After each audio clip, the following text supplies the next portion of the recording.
You look at the injury updates, John, healthy pretty much, right? Karl Anthony Towns, the quad is not showing up on the injury report so far, or lately, I should say. I know he was ill before the game last night, but no quad.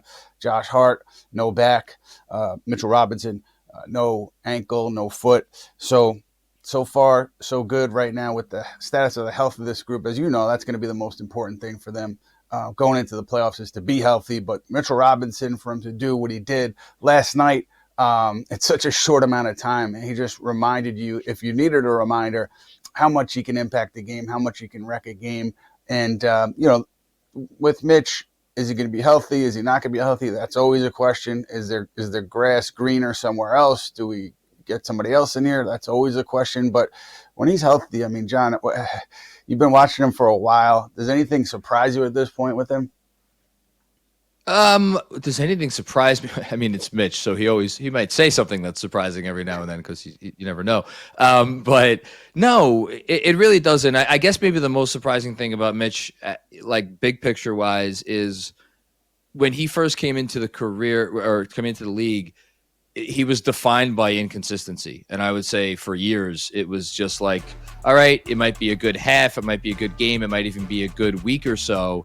But it was such, ups and downs.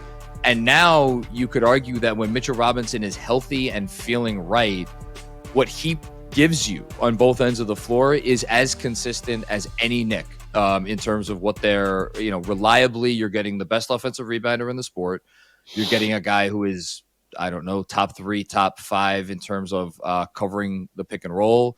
And then, needless to say, what he's able to do just on the defensive end and how much easier he makes everybody else's lives. Because I think one of the things I liked last night and one of the things I've liked a little bit about the Knicks this season is splash plays, steals, getting out in transition and turning defense into easy offense. I think that's going to be one of the ways that they're going to be able to prop themselves up on the defensive end. All that stuff is so much easier when you have a guy like Mitchell Robinson in there to have your back as the last line of defense. And I think, again, we saw some of that last night. Yeah, and it's the numbers are crazy, but also just the attention that he draws. And he's opening up opportunities for his teammates to go and crash and get offensive rebounds, or he's dissuading somebody who's approaching the rim from going all the way to the rim. And it's just his presence there it makes a huge difference. And I think that, you look big picture with him, contract year, right? Free agency this summer, potential to be extended. We're going to take some questions from the audience later on in a mailbag session. We're going to bring in my friend and yours, Matt Spenley, the Big Spend. But I'm going to jump it a little bit and just reference a couple questions we got earlier today from Johnny Chiba and from Triple M, our guy. What are the plans for Mitch this season? Want to keep him fresh until the playoffs, but for a player on the verge of free agency, how long until he wants to be unleashed in order to accurately be compensated for his offseason? Very good question. And then with Mitch's splendorific performance, Johnny Chiba writes, come extension talks. Now, what I know for sure is that there were no extensive talks previous to the regular season. None. Maybe there was a check-in. Maybe there was a few check-ins, but the talks did not go anywhere to an advanced stage. And so now you're in the season. Can you get to a number that makes sense in season? Sure, you can. But I think the most logical path here, or the most, if you want to put odds on it, the likely path here is now Mitchell Robinson not having the extension going into the season, hitting free agency, and then seeing what the market's like. And there's going to be teams with cap space.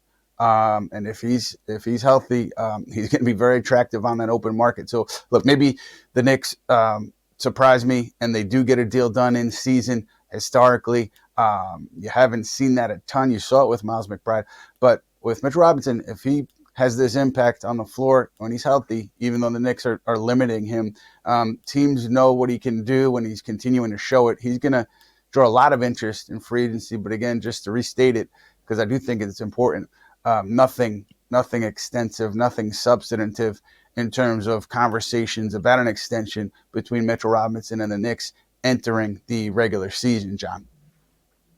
Two things I wonder here. Number one, the NBA changed the rules a couple of years ago, right? Well, now you could negotiate with your existing free agents, I think the day the finals end, right? Mm-hmm. So maybe they're thinking like, hey, if we make it through the season healthy and Mitch is a big part of what we do in the playoffs, that window, might help them. Whereas in years past, they might not have had that same opportunity.